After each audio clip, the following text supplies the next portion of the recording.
오늘 말씀은 출애굽기 9장 13절에서 35절로서 10가지 재앙 중 7번째 우박 재앙입니다.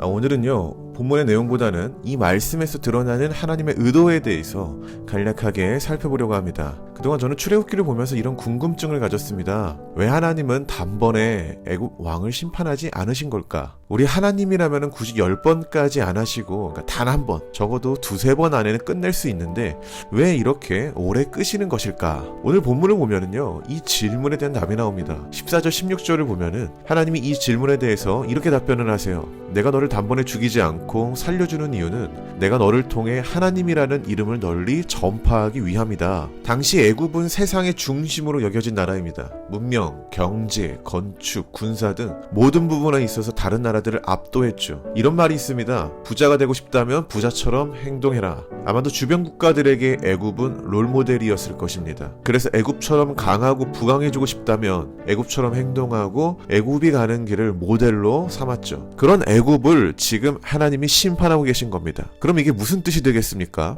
단번에가 아닌 오랜 기간 하나님의 심판이 임함을 온 세상이 바라보면서 애굽처럼 행동하면 애굽과 같이 하나님의 심판을 받겠구나라는 것을 알게 되는 거죠. 즉 애굽 왕은 하나님의 말씀에 불순종했을 때 어떻게 되는지에 대한 하나님의 교보제라는 것입니다. 그런데 이 과정에서 심판의 하나님만 보여주시는 건 아닙니다. 동등한 기회를 주시는 하나님도 등장합니다. 하나님은 재앙을 내리시기 전에 자신이 이 일을 하는 이유와 그것들을 행하지 않을 경우 어떤 일을 할 것인지에 대한 말씀을 하셨습니다. 그리고 이러한 반복을 지금까지 유지하고 계신 것이죠. 그러다 보니 오늘 본문에는 하나님의 말씀을 두려워하는 애굽 사람들이 등장을 합니다. 그래서 그들은 하나님 말씀을 듣고 우박재앙으로부터 피하기 위하여 빠른 행동을 했습니다. 그러나 애굽 왕과 그 외 사람들은 어땠나요? 간단하게 무시했죠. 그 결과 심판으로부터 괴로워했습니다. 왜 하나님은 단번에 심판하지 않으시고 10번이나 나누어서 했을까요? 하나님의 존재를 알리기 위함도 있지만 이 긴 반복을 통해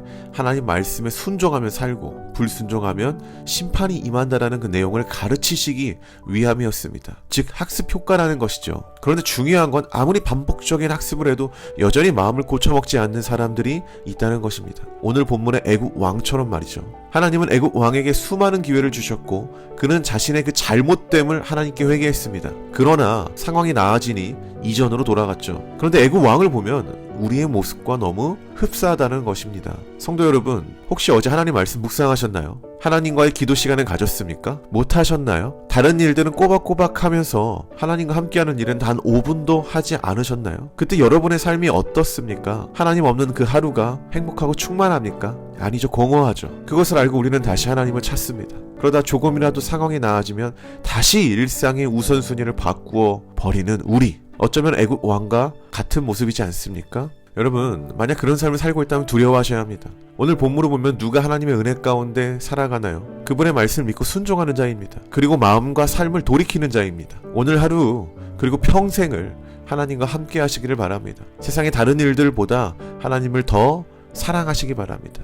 시편 기자는요, 이렇게 말합니다. 하나님과 함께하는 것이 곧 복이다. 그 복이 여러분 삶에 가득하기를 주의 이름으로 축복하면서 오늘 이 시간을 마치겠습니다. 감사합니다.